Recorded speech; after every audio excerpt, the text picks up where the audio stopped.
7 Years of Hell in the Haunted Priest House. Real story from Finland.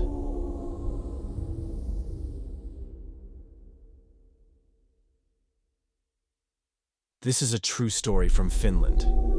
It happened to me and my entire family.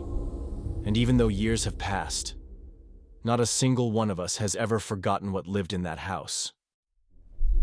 I'm 27 now, but this happened when I was much younger. We lived in a priest's house because my mother was a priest.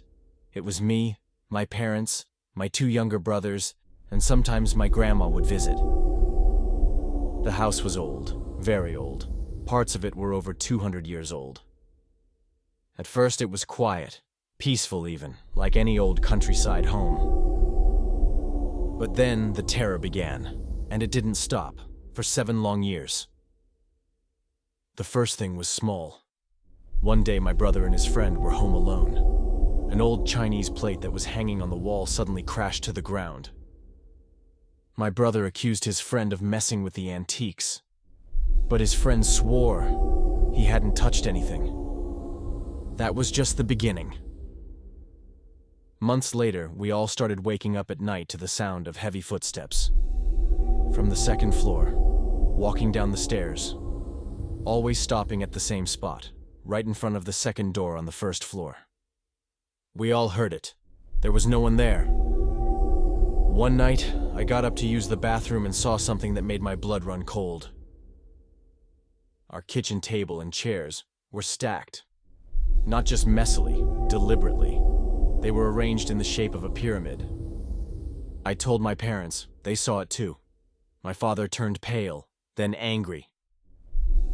He said, "This is a poltergeist. It wants us gone." A few nights later, I was walking to the toilet again. But this time, I walked straight into our samurai sword. It had been pushed down, blade first, into the wooden floor, so deep that no human could have done it, and with no sound. It happened again days later. My father started sleeping with that sword by his side.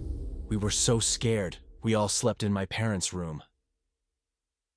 Then one night, the footsteps returned. They came all the way down the stairs, right into the room we were all in. Something grabbed for the sword in my dad's hands. It tried to pull it from him, pulled him toward the edge of the bed. My dad weighs over 100 kilograms. Whatever it was strong, stronger than any person. Then books flew from the shelf. One hit my dad, square in the head. We all saw it happen. This wasn't just noise anymore. This spirit was angry, violent. Living in that house started to feel like a horror movie, except this was real. We got a dog during those years. His name was Kaxon. He was smart and brave, but even he refused to go upstairs alone. He'd growl at things we couldn't see. And sometimes he'd just stand there, shaking, staring at the ceiling. My little brothers once ran downstairs crying, saying something had been following them, moving things near them. The worst happened one Christmas. We saw a shadow floating upstairs. My dad grabbed a knife and ran after it. He was yelling, cursing, telling it to leave our house. When he came back down, he was white as a sheet. We asked what he saw. He said, "I've never seen anything so ugly, so evil. It looked like a man, but it wasn't. And when I tried to stab it, it just laughed. The most evil laugh I've ever heard. Then it disappeared into thin air." We were all terrified, even my grandmother. My grandma got so scared, she called a taxi and left. Over 80 kilometers, in the middle of the night. Kaxon, our dog, still has nervous issues to this day.